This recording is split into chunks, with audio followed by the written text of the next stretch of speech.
Hello, traders, and welcome in a new live session for the technical analysis of the markets. Today is the 31st of July, 2023, and this is Mohammed Yaoud, and I'm the Global Head of Market Research at OnePro. Today, we're going to have a quick look on the markets. What do we expect? And on both sides, basically, if we have any data that we will be looking at during this week on the economic agenda, and for the technical analysis side, what do we expect on the US dollar, oil, gold, and so on and so on. So if you have any questions, please don't hesitate to leave it in the comment section below if you are on YouTube, and I'll make sure that by the end of the session, we will definitely answer all of your questions. So let's get going and let's start our live session for today real quick.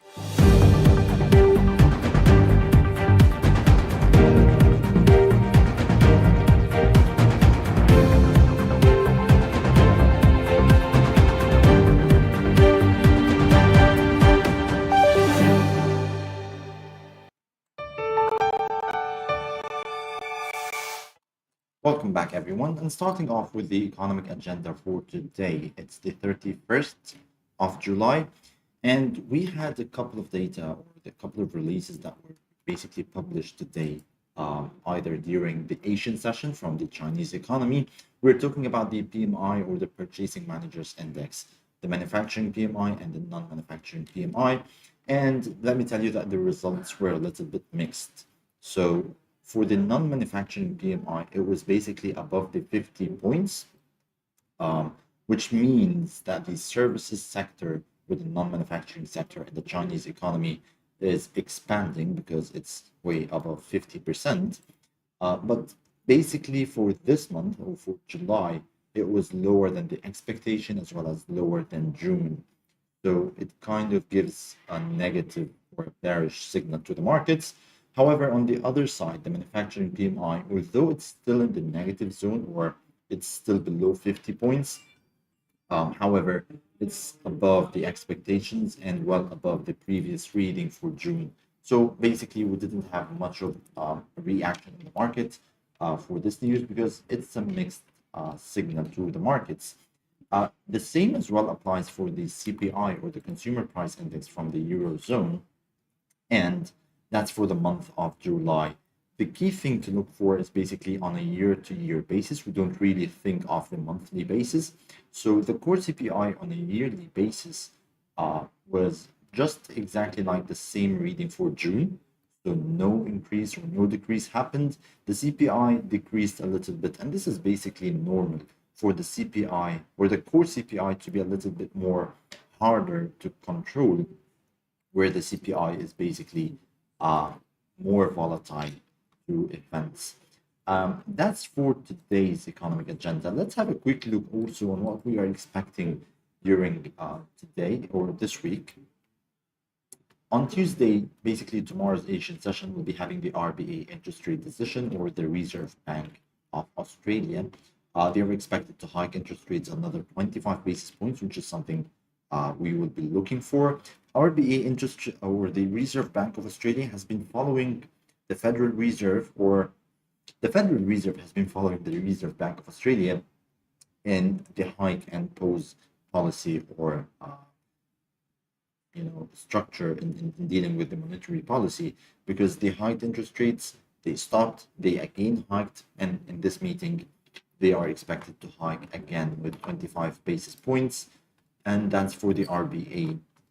We'll be having the job openings also tomorrow from the US economy.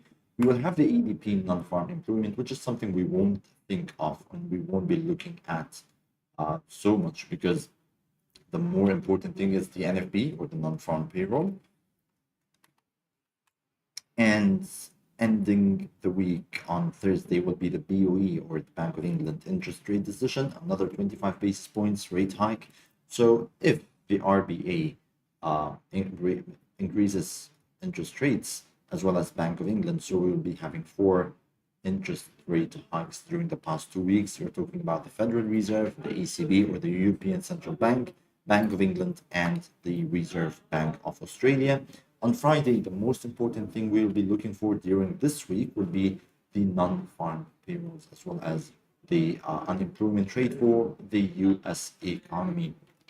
And that's what we will be having on the economic agenda for this week, let's dive deep into the technical analysis of the markets. What do we expect? What are the scenarios and how to trade the best opportunities during today? Stay tuned. Having a look on the technical analysis and starting off with the dollar index.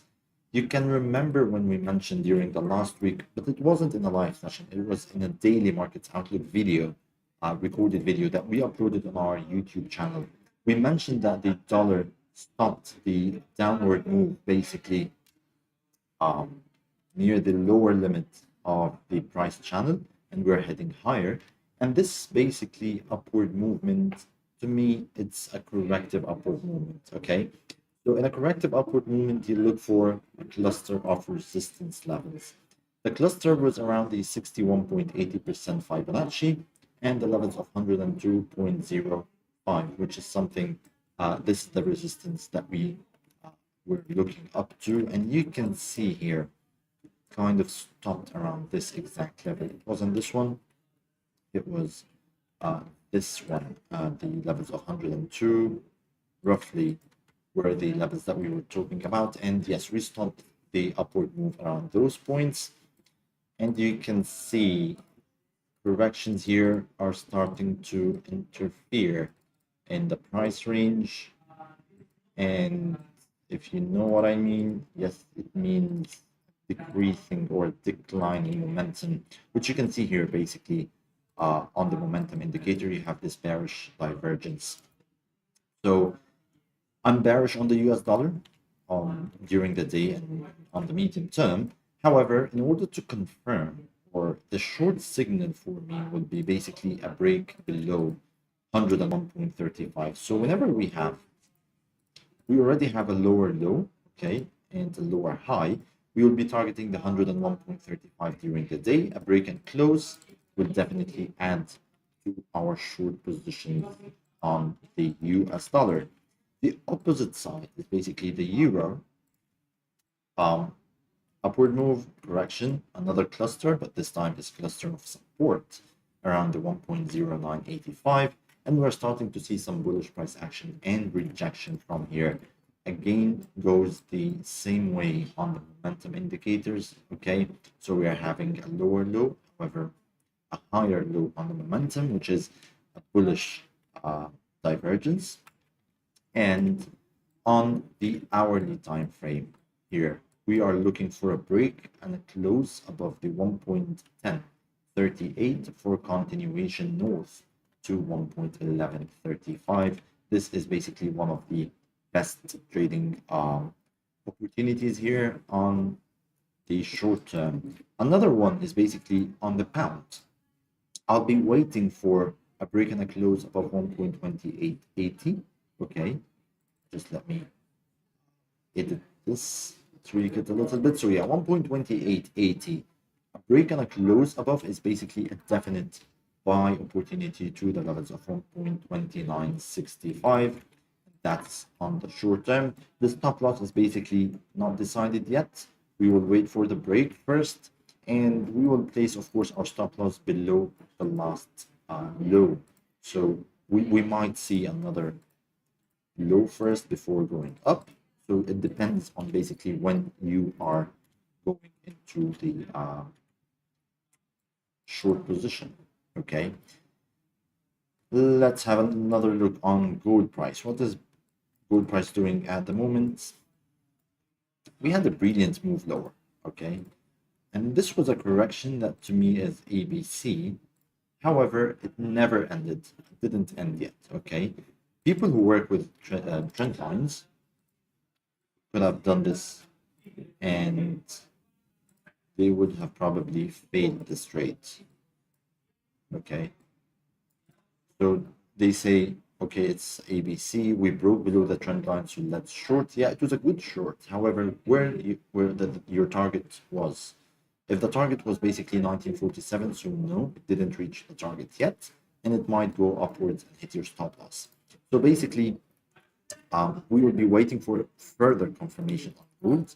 Probably it will happen by the beginning of the US session. However, holding our trading above 1947 is something bullish to target the levels of 1964. I don't really believe that we will break above today, and we might think of a sideways range here.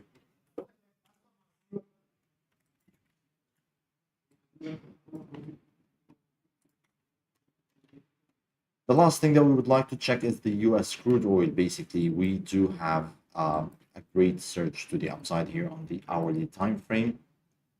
We have been talking about oil for quite some time now, and though it's an upward trend that has been going on for some time, I'm not really convinced that it's a strong upward trend, and that's due to the momentum that we are seeing here. It's a bearish divergence, okay? So technically, I'll be waiting for this weak move higher to end, and whenever we break below the last low and form a new one, I'll basically be bearish and we'll be shorting the US crude oil. That was all for today's daily markets outlook. Thank you very much for watching this, and please stay tuned for our daily live session. If you have any questions, you can leave it in the comment section below, and I'll make sure it will be answered immediately. Thank you very much. Please stay safe.